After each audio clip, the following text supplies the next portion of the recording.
The following audio is via a Skype call.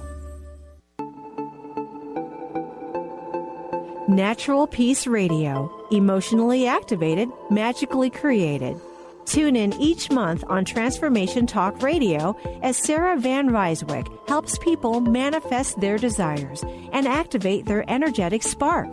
This hit show focuses on different themes each month, with listeners learning to understand their creation process and the profound power of their emotions. Call into a show to talk with Sarah, 800-930-2819. Natural Peace Radio. Your happiness is your choice. Hey, everybody, I'm Dr. Pat, and Sarah's sitting right here with me. Hey, Sarah, what a great show we've got going on today. Hey, Dr. Pat. Yeah, I'm super excited about this one. I know. Well, let's just talk about you for a minute. I've really had the honor to get to know you, and part of the knowing is I've watched you start out, come, grow, expand, literally expand, pick yourself up, move across the country, all of the above.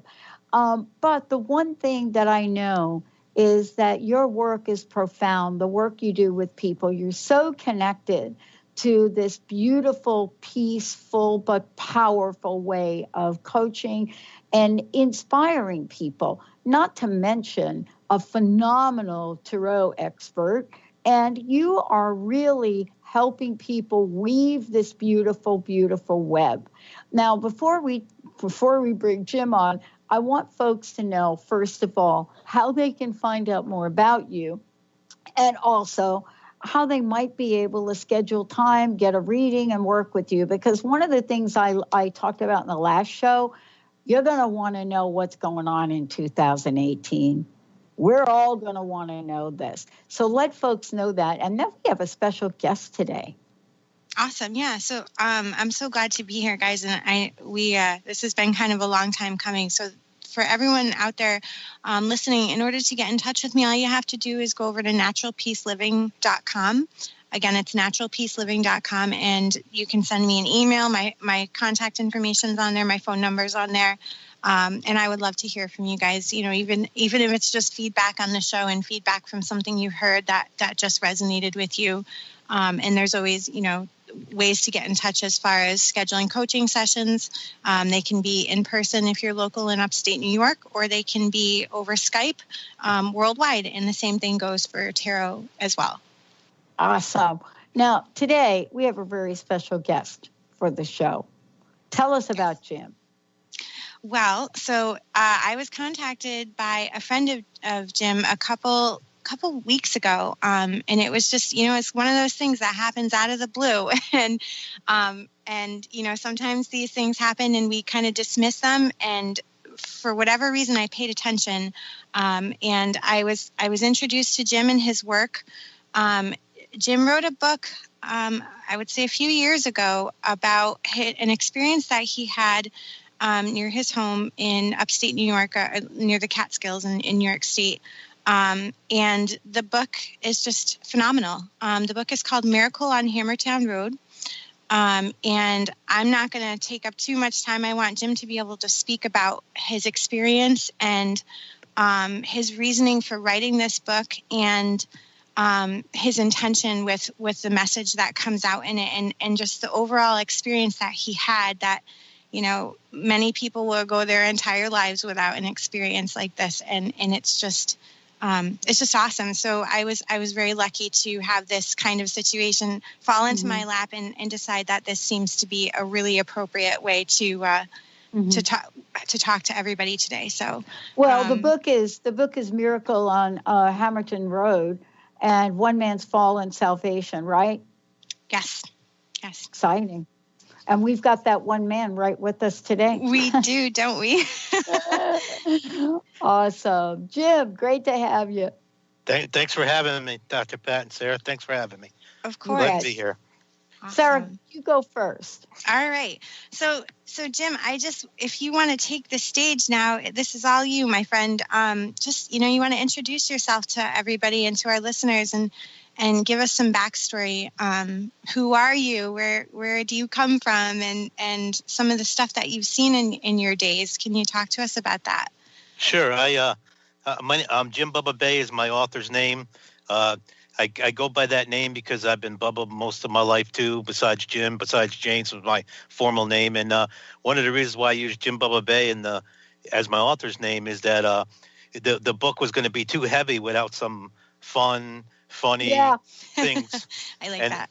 It was going to be too hard to read it, and so I, it was perfect because the Bubba stories are funny and most of them are, and so that's what I go by, and then that's my website too, jimbubbabay.com, and then so anyway, what happened was to go back a little ways. Back in 2000, I had an infant son who lived 10 days and died. He was 1 pound 4 ounces, born premature.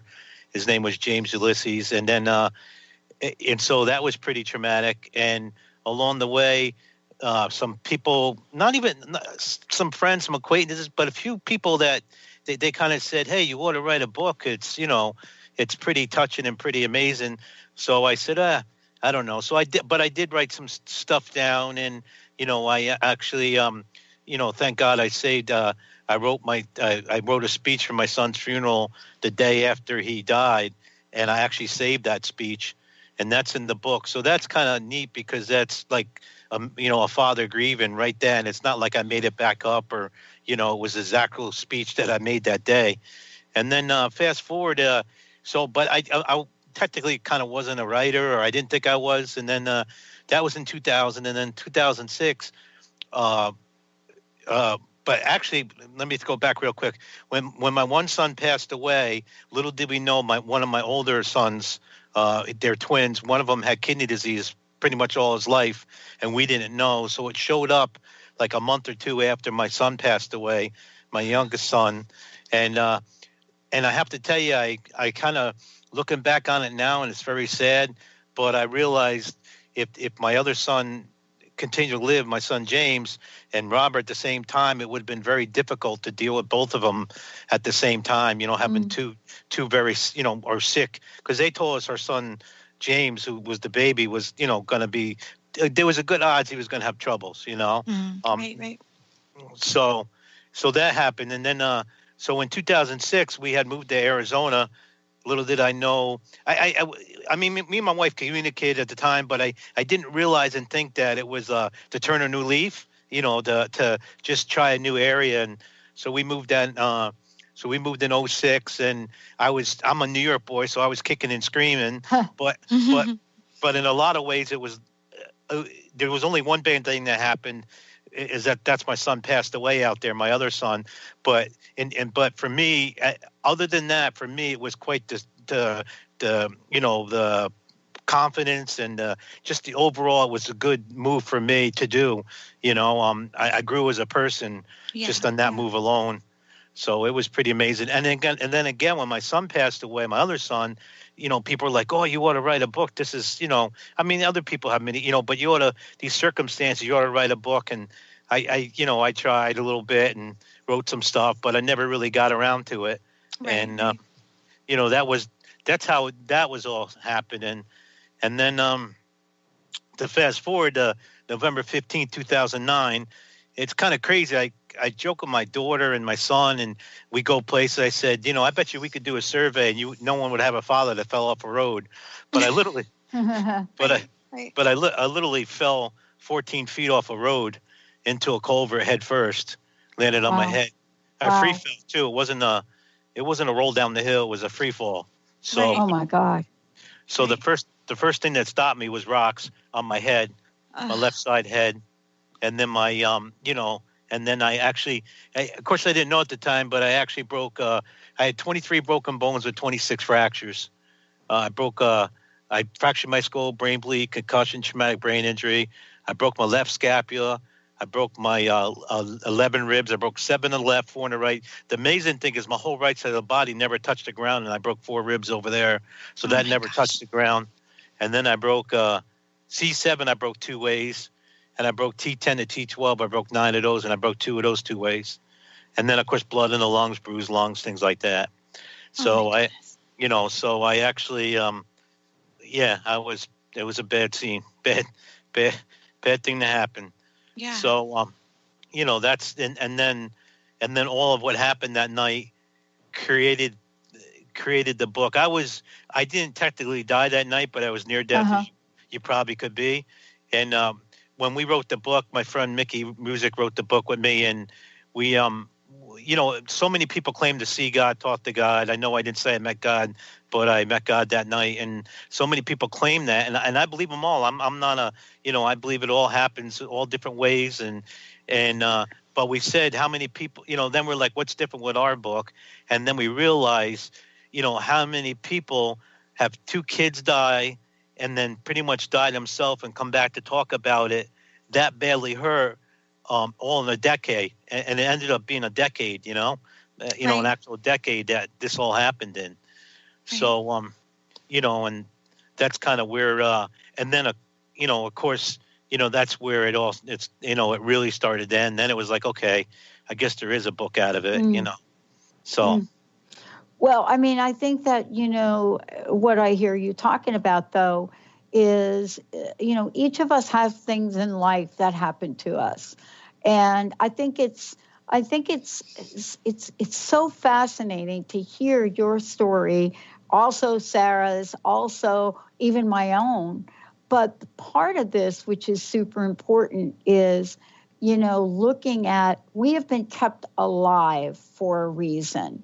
Mm-hmm. And, I was reading one of the Psalms you put in the book and looking and thinking about, do we know, each of us, do we know right now for ourselves, do we know why we have been kept alive for as long as we have? And I think those are some of the questions which we explore, but also that you're providing us with. We're going to take a short break, and when we come back, more with Jim, more with Sarah, and more about what happens when life hands us something totally unexpected. Does it make sense to us like Jim just described? And if it doesn't, what should we be on the lookout for? Stay tuned. We'll be right back.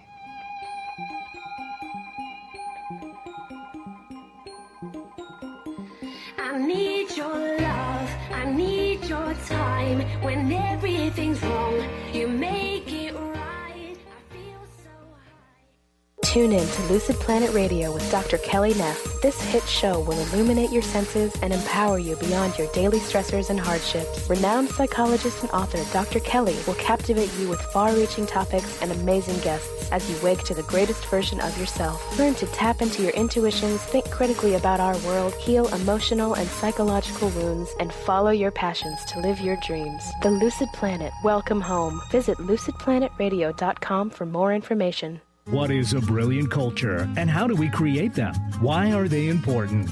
Claudette Rowley has created a breakthrough 5-step process to help you align your culture with your business strategy for exceptional results. Looking for a culture that drives organizational excellence? Listen to Cultural Brilliance Radio, the second and fourth Friday of each month at 10 a.m. Pacific and 1 p.m. Eastern on Transformation Talk Radio. To learn more or work with Claudette, visit culturalbrilliance.com.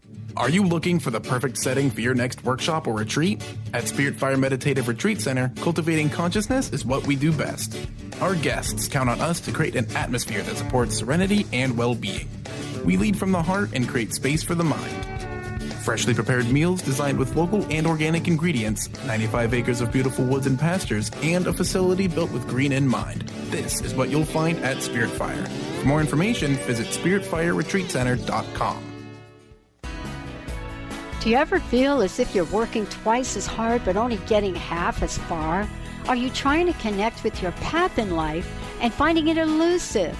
Mainstream Metaphysics Radio is a weekly call-in show where we harness our connection with the universe and use what is in our power to affect change for optimal success and happiness. This hit show bridges the divide between what is and what we do not know. Eve, named one of the country's top psychics, also known as the MBA Psychic, invites you on this journey for this live call-in show with readings, featured guests, leaders, and visionaries in both business and spiritual callings.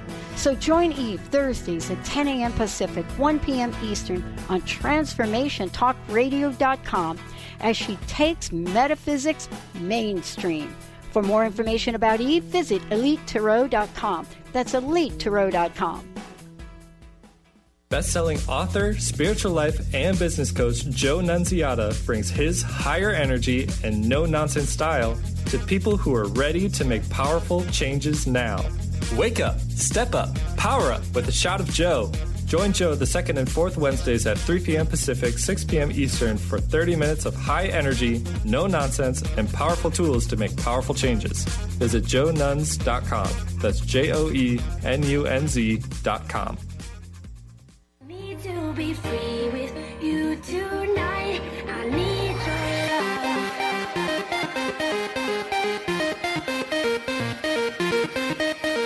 I need your love. Hey everybody, welcome back. I'm Dr. Pat, and I'm here with my friend's colleague, Sarah. Hello. And we have Jim Bay with us here today. And Jim is the author of Miracle on Hammertown Road. So thanks, Dr. Pat. So just real quick, if you guys want to listen, I'm going to talk about why I took the time to have Jim on today. Is, like I said in the beginning of the show, the whole opportunity to speak with Jim kind of came out of left field. And that's usually how these things happen. But I just felt like after reading Jim's book, it was such an inspirational story. And this is a man who has been through hell and high water, if you will, just so many tragedies in his life and so many different things that have happened.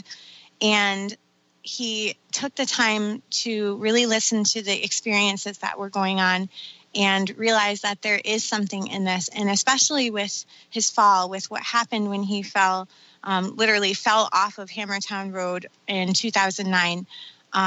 He experienced God. He experienced what many people see as the light. He experienced all of that, and he saw his sons who had passed on. And basically, when I was reading this book, I was sitting by myself in a cafe, and I read a line that basically was just said that his work now was to share his story and to share what he experienced and to share his experience with God. And that was when I realized how important it is for all of us to share our stories, because we all have stories. I'm 32 years old, and I have had some tragedy in my life. I've had some terrible dark times. I've had some things that should have stopped me in my tracks and really made me question everything. And I think that this is why he's here. This is why he wrote the book, as a way to kind of inspire people, to make them realize that we're not alone. It doesn't matter what you believe. It doesn't matter who you believe in. It just matters that we are all supported.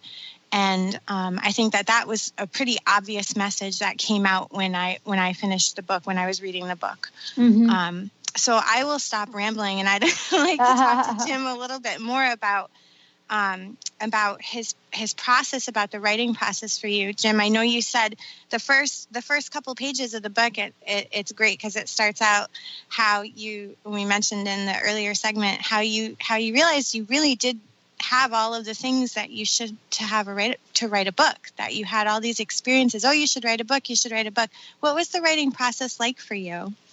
Well, it was because I suffer from a brain injury, but thankfully I actually take part of the proceeds and donate to different brain injuries organizations from the book, awesome. since day one. And that's just a passion, because I say, as far as brain injury goes, I was very intelligent when I fell. I got 4 O's in college, and I wasn't no, genius, but anyway, and I've said to doctors, a bunch of them, and they kind of agree with me. When I fell and landed on my head, I was pretty intelligent, and like you take a ladder, I fell down 2 or 3 rungs on the ladder, but because I started so high, I landed where I can function, mm-hmm. And also it's pretty well. I have my issues. I have short-term memory and, some crazy things and all that. But, but overall, I function pretty decent. And so I turn around and But a lot of my fellow, and as far as that goes, it's a silent disability brain injury, because you look at me, you would have, well, you have no idea I broke all the bones either, but you would have no idea I have suffer from a brain injury. And so I take it upon myself to kind of partly be a spokesman for brain injury, because lots of my other fellow brain injured people cannot do it for themselves no more. And, I've been to hospitals and, so anyway, so I ended up, it was difficult, but thank God I ran into my best friend from high school in the cemetery. The story's kind of in the book. He wrote it in his section. And he said he was writing and stuff. And so anyway, he writes fiction. And then he said, hey, Bub, he calls me Bub and I call him Mick. And then he says, hey, Bub, he says, why don't we meet and you could tell me, and maybe, and we went for a long walk, and I walked with my cane at the time. And we ended up process of probably about, I don't know, about 10 minutes. Every time I say something, he'd go like that. He'd go, holy cow, Bub, we got a book. And then I add something else. He goes, holy cow, Bub, that kind of thing. Awesome. But it was, but I learned from my past experiences, because I had an English professor who was willing to help edit the other books I was trying to write for free. And then what happened was she couldn't read my writing because she cried every time she started to read it. So, but she had told me, just write. Just get it out, Yep. And it doesn't matter where it goes or where it ends up or where it lands, and and then it could always be organized. So that's what I did with Mickey, and it was great. And then I turned around. I actually ran into a wall, and I actually didn't have enough words. It's a novel length, the book is, and that's what our goal was to qualify for a novel. And then we turned around and but I ran into a wall, and then Mick went away, and And for some reason, I just, I don't know if the good Lord put it in me, but while he was gone, I wrote like 26,000 words. They would ramble jamble, and that was in 1 week. I used to wake up at 2 o'clock in the morning. Oh, I got to go write, when I get up. And the cool thing was we had a lunch meeting planned for the following weekend, and then he came, and I love the Word. With Word, to program Word, you can push the button and numbers count. And he was coming to yell at me and say, if you don't write anymore, we don't got a book, because how much can I help you if you don't write? And I said before, he walked in, I said, can't say nothing, you got to sit down. I put him in front of my computer and pushed the button, and then he saw like the 26,000, whatever, it was really up there. And he goes, holy cow, now we got a book, Bub. There's enough there for me to help you organize it and all that.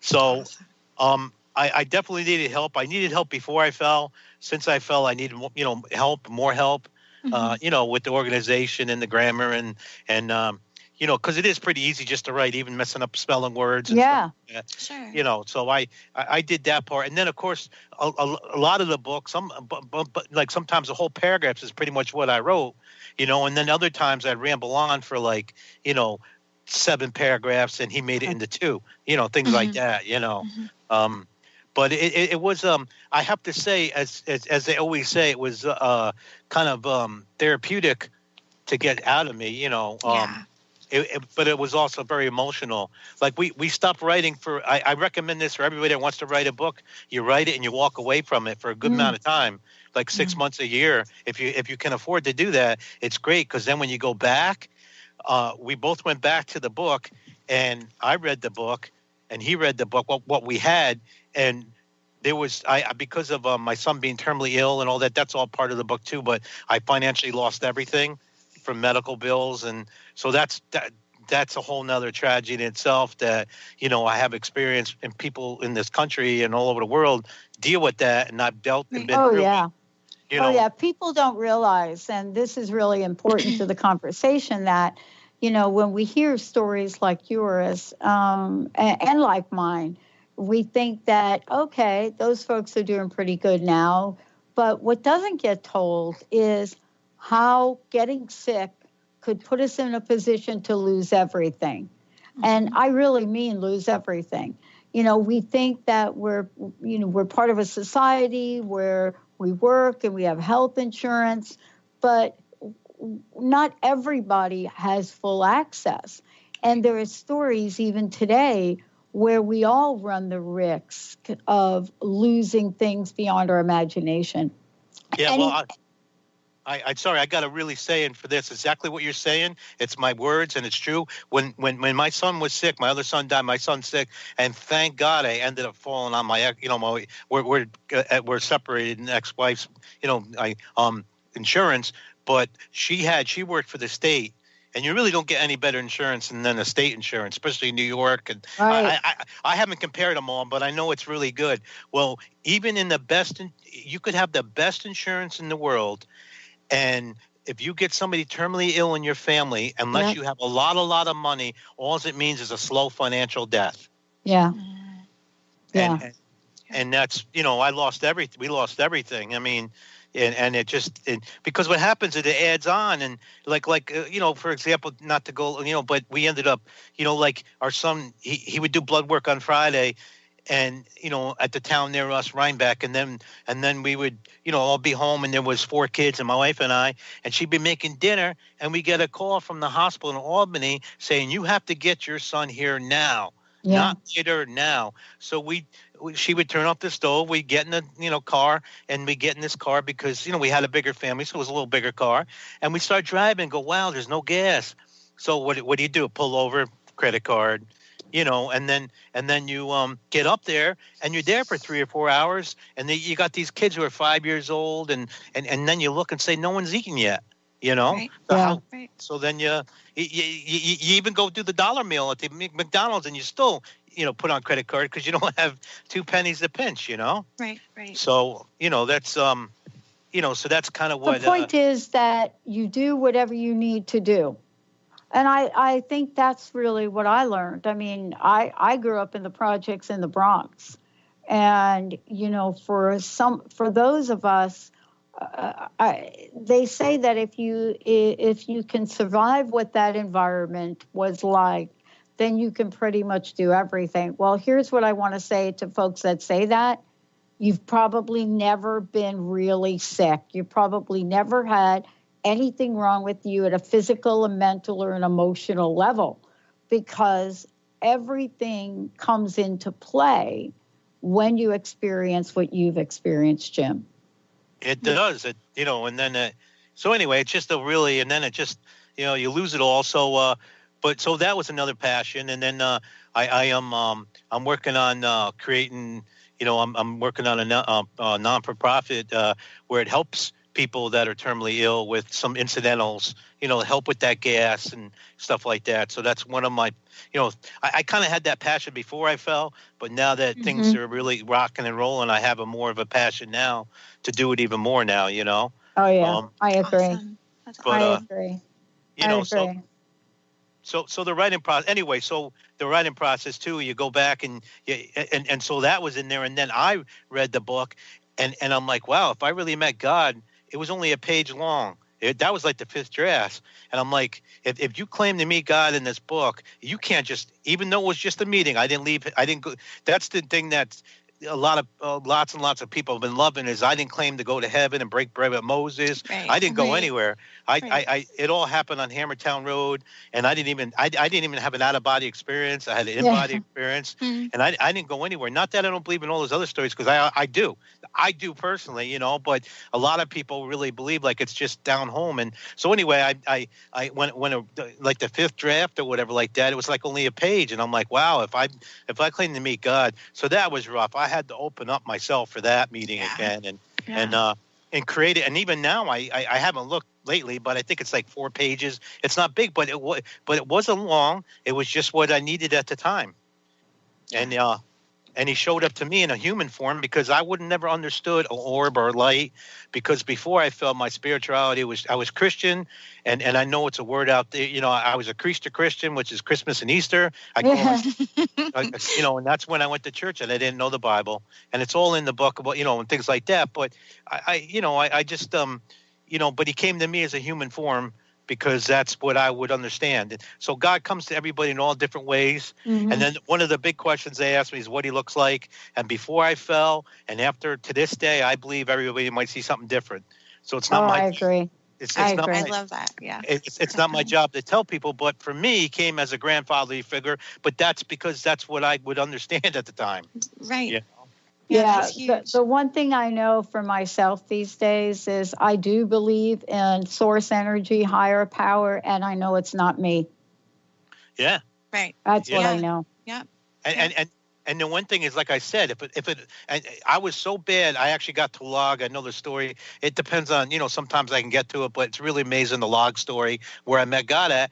But I climbed 14 feet at this culvert all by myself with all these broken bones, and healthy people go down in there and try to climb the way I went up, and they have trouble.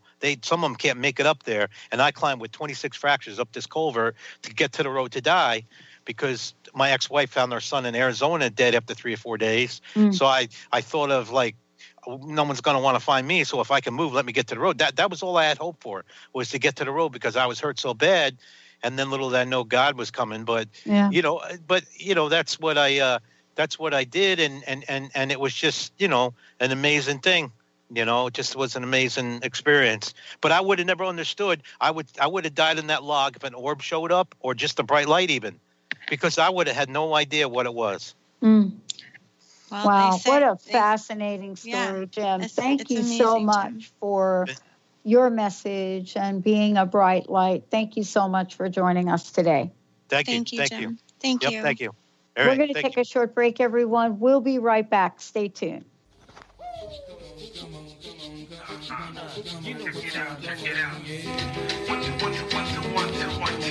Check this out.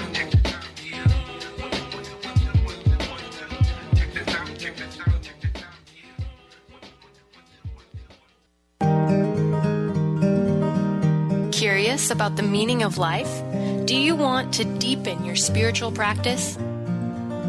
The School for Esoteric Studies offers online training to spiritual seekers from all paths of life and individual coaching. Our courses synthesize Eastern and Western spiritual traditions based on meditation, study, and service applied to everyday life. The school also organizes group meditations each year to benefit humanity. Whether you're just beginning to reflect on the spiritual side of your life or are a more experienced spiritual seeker, the school warmly welcomes you to join our group.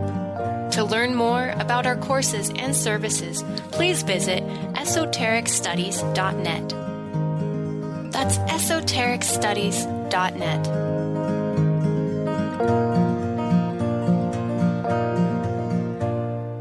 On the cutting edge of the new mainstream, Christine Upchurch is passionate about bringing together science, psychology, and spirituality in a way that can be applied to our everyday lives for true transformation. The Christine Upchurch Show, stellar conversations to illuminate your journey, engages some of the most outstanding visionaries on the planet in lively dialogue to inspire you to become that bright light you're meant to be. Join Christine every Friday at 11 a.m. Pacific Time on KKNW, AM 1150, and Transformation Talk Radio. Tune in to The Jen Royster Show, intuitive guidance to inspire your life, each Thursday at 8 a.m. Pacific and 11 a.m. Eastern on TransformationTalkRadio.com. This amazing show is an inspirational hour that will take you on an epic metaphysical journey to discover the spiritual approach to life's greatest challenges. Dr. Jen is an internationally known intuitive counselor, spiritual teacher, and energy healer. Call in for intuitive readings and visit JenRoyster.com for more information.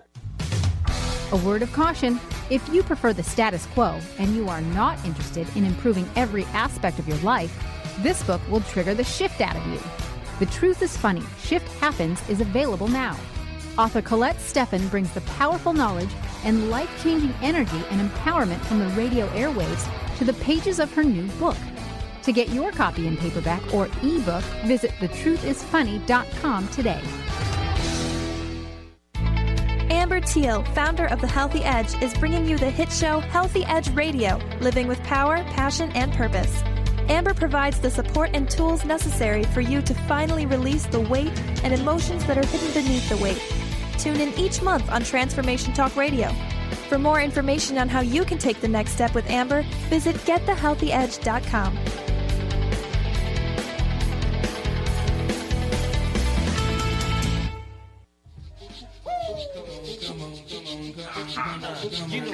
Check it out. 1, 2, 1, 2, 1, 2, 1, 2, 1, 2. Check this out.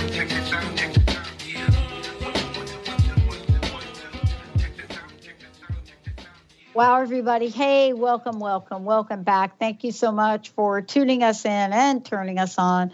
Sarah, I'm so thrilled to have you here, and thank you for bringing Jim on. And, boy, we need more inspirational stories. Before we talk about, today's show and what you've experienced, how can people find out more about you? How can they schedule time with you? Absolutely. So if you guys go online, you're going to go to naturalpeaceliving.com. Again, it's naturalpeaceliving.com. And all of my contact information's on there on my webpage. I keep pretty active on Facebook and on Instagram, and it's under the same name. Again, it's Natural Peace Living. So you guys can always find me on there. If you're looking to schedule a coaching session, we have options for one-on-one coaching. You can do that through Skype, or you can do it in person if you're local in upstate New York. And the same thing goes for tarot advice, tarot sessions, things like that. Same thing if you're in person, we can do in upstate New York, and also on Skype. So I love it. Now, part of this is you have a story as well. Yes, ma'am. And part of that story is being able to look at where are you, what are you doing, and why is it that our stories are so important today?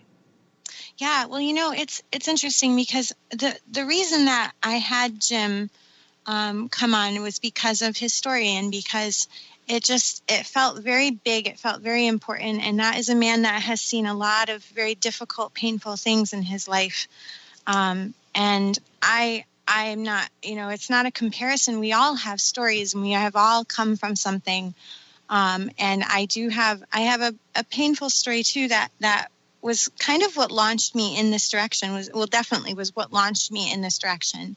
And what happened was several years ago, my husband and I, we were doing pretty good. We had jobs that were relatively fulfilling. We had enough money to make ends meet. We were living in a cute little house that we were renting. We had our first daughter, who was about 1 or 2 maybe at the time. And for whatever reason, we just kept running into a wall with each other. Him and I were always arguing. We felt unfulfilled, and we both started to kind of head into the land of depression and anxiety and all of this stuff. So much so that my husband actually had battled with like suicide and things like that.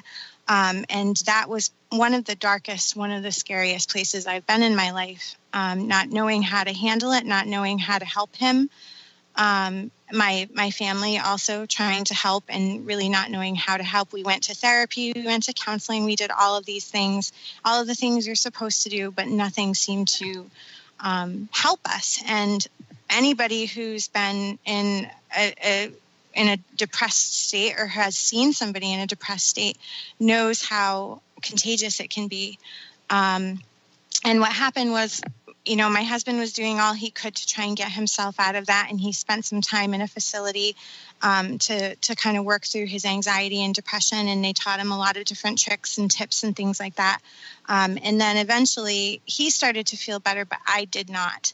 And then the depression for me started to sit in just really heavy. And I also spent time in a facility where I would go in for the day and work with counselors and therapists and different treatment options and group counseling and things like that, and spent several weeks there just kind of trying to get myself back on solid ground.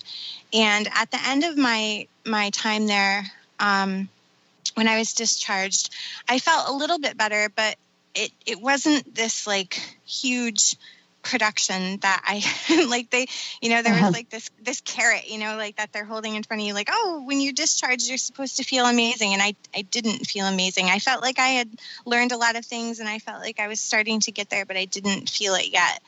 And then a couple of weeks later, I started to do some of my own research and found out like law of attraction, started dipping into that arena, if you will. And that was what kind of pulled me out of my depression and out of the anxiety and out of the fear. One of the first things for me was gratitude. I watched The Secret. A lot of people have at least heard of The Secret, the documentary that talks about law of attraction. And for me, that was a big one that like really made me look at my life and say, oh my goodness, like how come how all these things are happening because I'm allowing them to happen, or I'm not putting my attention on the things that are going well.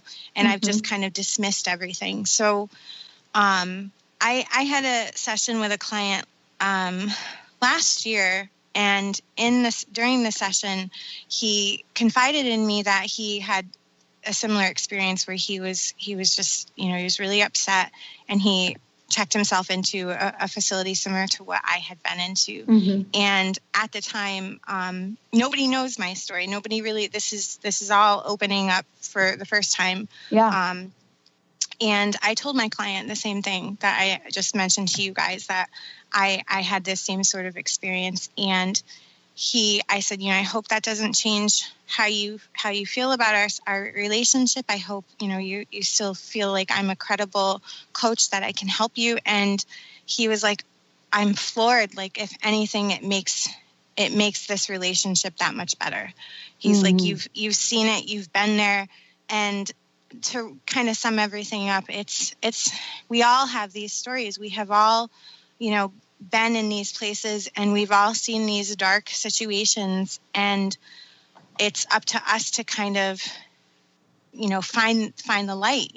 For Jim, he had the light come to him. He had that experience with God. He crawled out of that hole to die. He basically said, he didn't want to be found 13 feet, 14 feet in a ravine. He crawled out to die and to let his life be done.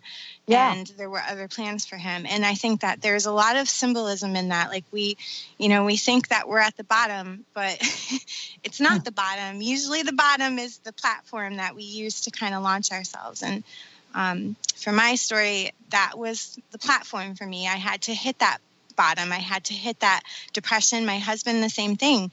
He and I both were in that together, and it was dark and it was uncomfortable and it was very uncertain, but we both pulled through it together, and it's something that we did together, and we got through it together. Wow. So, wow.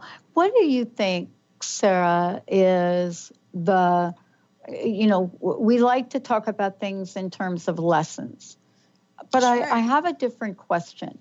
Okay. What do you think you've uncovered in that experience that has helped you expand and grow as a person? A lot of it is like your perspective. Like we're in the hole, we fall, and we all get to that place where we're at rock bottom. And you know what? We're going to get there many more times before our time is out. But the perspective, I think, is the gift in there, is that we have the opportunity at any time to shift our focus and say, okay, enough of this, enough of, being down in the ditch, and what can I put my attention on? What can I strive for? For Jim, it was climbing out of the hole, right? Literally. For a lot of people, it's climbing out of the hole, whether it's a literal hole or an emotional hole or whatever it is. Like, we all hit that rock bottom. And I think that for me, the lesson was to realize that, nobody was taking my power away from me. It was me kind of being the victim of my own thinking. Right. And that was a lot of it. There's all the talk about the ego and things like that. And that's a big part of it. We have so much noise in our head, and we have this, society can be a beautiful thing or it can be a nightmare, because we're just so overwhelmed with all of the things that are going wrong. And, it takes a lot of willpower to turn that noise off and to look around you and say, oh my gosh, the sun came up, or spring is coming, or the temperatures are changing, or, I got out of bed today, and like Jim talks about in his book, he has a lot of pain. His body hurts. He broke all sorts of things that aren't supposed to break. And but he's still alive, and he has relationships and friendships and children to care for, and people he loves and people who love him, and he's helping and he's doing wonderful work now. So I think the lesson is the perspective, and to, we have the option at any time to choose to look at what's going wrong, to sit in the depression and let it rule us, or to demand other than that, Yeah. So. Yeah. Part of this too is being able to take the life experiences that we have and look at them and decide for ourselves, what are we going to do?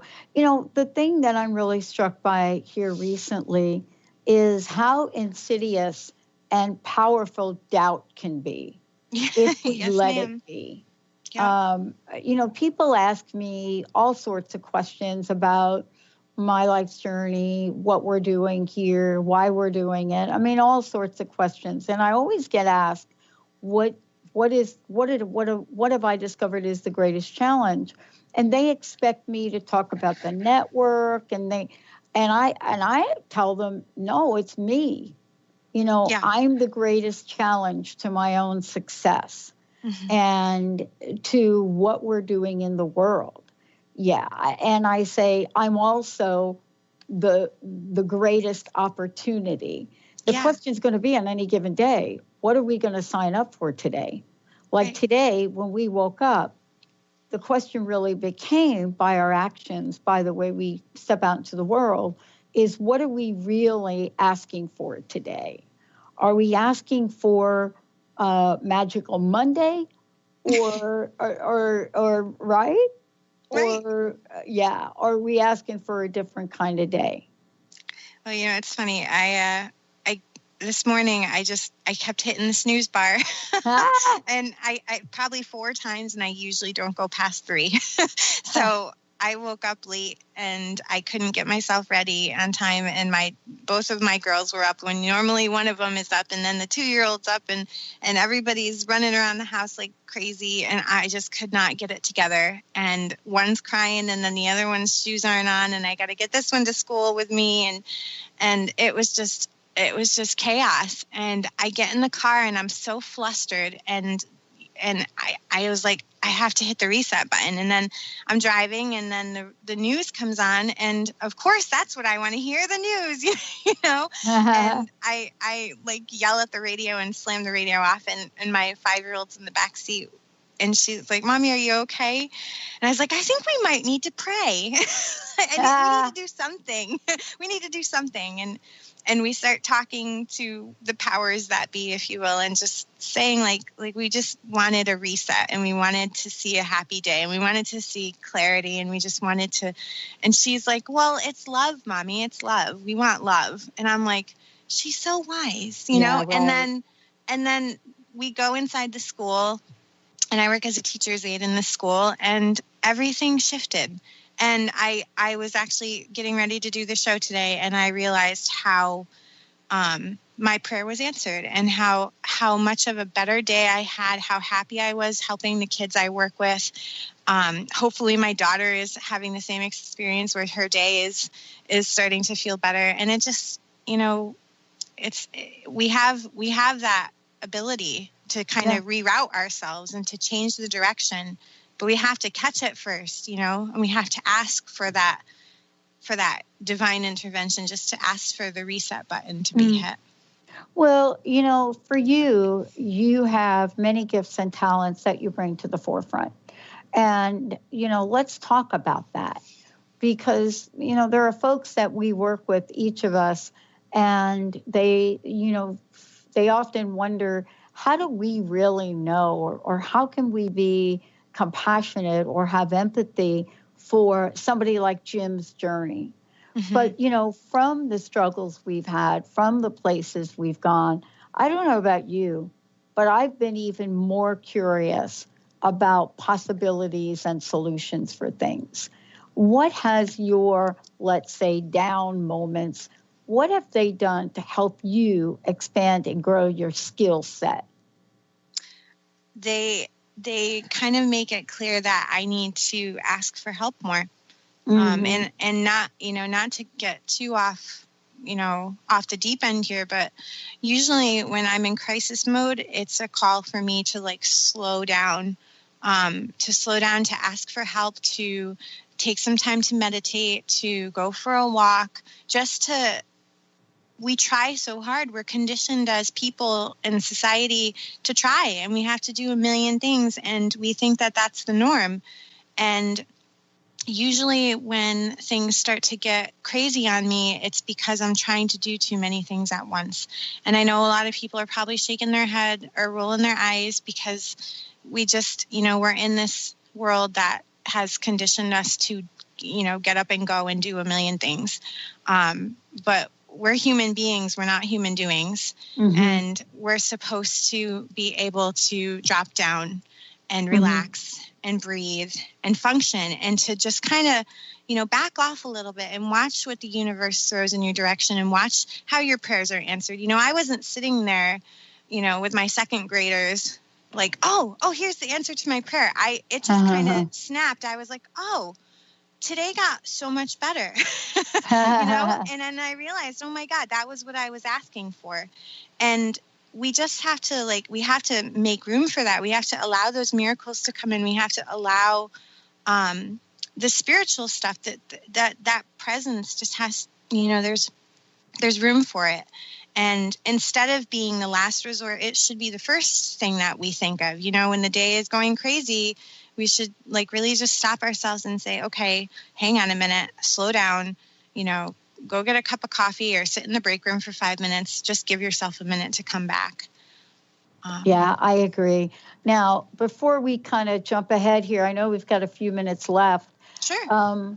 There is a wide skill set that you learned. Tell our listeners what that is and how you are available to help them regardless of where they are in their journey. Absolutely. So, there's so many things. I mean, probably the first thing that clicked for me was meditation. And I know, there's a whole movement going on now. Like everybody's starting to be more conscious of the meditation movement, of yoga, any of it. Do anything that you can just to slow your mind down. You're never going to stop your thinking. So let that go. But meditation is huge. The sooner you can start your day with meditation, the earlier in the day you have it. Meditation is one of those things that it works it's like putting a still point in your day, and you start to radiate that out through the course of your day. Meditation is huge. You can find anything, guided meditation on YouTube, different teachers. If you're into yoga is a form of meditation. Even going for a walk or putting your headphones in and listening to some music. I used to meditate in my break room when I was working a corporate job. I was that crazy, right? That was a huge thing. Gratitude is another amazing resource. Keeping a gratitude journal. Go buy yourself a $3 journal and write down 5 things you're grateful for, appreciate every night before you go to bed. Yeah. Journaling is huge. Jim mentioned before during his writing process, he'd wake up at 2 a.m. and I can't tell you, I've had so many times where something was in my head at 4 a.m. and it's not me putting it there. Yeah. And you need to just, wake up, write it down, write down your dreams. If you remember your dreams, you're one of those lucky people who remembers all their vivid dreams. Write those things down. There's so many things that we can do, but it's, again, we're human beings. We're not human doings. Just learning to be and kind of finding that time to be still and to accept yourself and to love yourself and to appreciate yourself and to look around at your environment and realize how blessed you are, how much wonderful is right there in front of you. Mm-hmm. I agree. Acknowledging that. Yep. Well, thank you, Sarah. Thank you so much. Thank you, Dr. Thank you, Dr. Pat. And then one thing very important, please, how can people get a hold of you? How can they work with you? How can they find out more about you? By all means. Okay, guys. So The last time, this is going to be naturalpeaceliving.com. Again, naturalpeaceliving.com. And you guys can find me on Facebook and on Instagram under the same thing as Natural Peace Living. If you guys get in touch with me on there, questions, comments, concerns, if you want to book a session, if you want to gift a session, if you want whatever. I'm available through Skype. I'm available in person if you're local to upstate New York. I love it. Thank you so very much, Thank Sarah. you, Dr. It is an honor and a pleasure for you and for all of us to know you and be with you. Thank you so much for everything. Likewise. Thank you. All right, everyone, let's take a shorty. Another hour coming up on Transformation Talk Radio. You've been listening to Natural Peace Radio, emotionally activated, magically created. Tune in each month on Transformation Talk Radio as Sarah van Rijsewijk helps listeners manifest their desires and create an awesome life, powerfully and gracefully. For more information on Sarah and her work, or to listen to past shows, visit her website at naturalpeaceliving.com. The preceding audio was via a Skype call.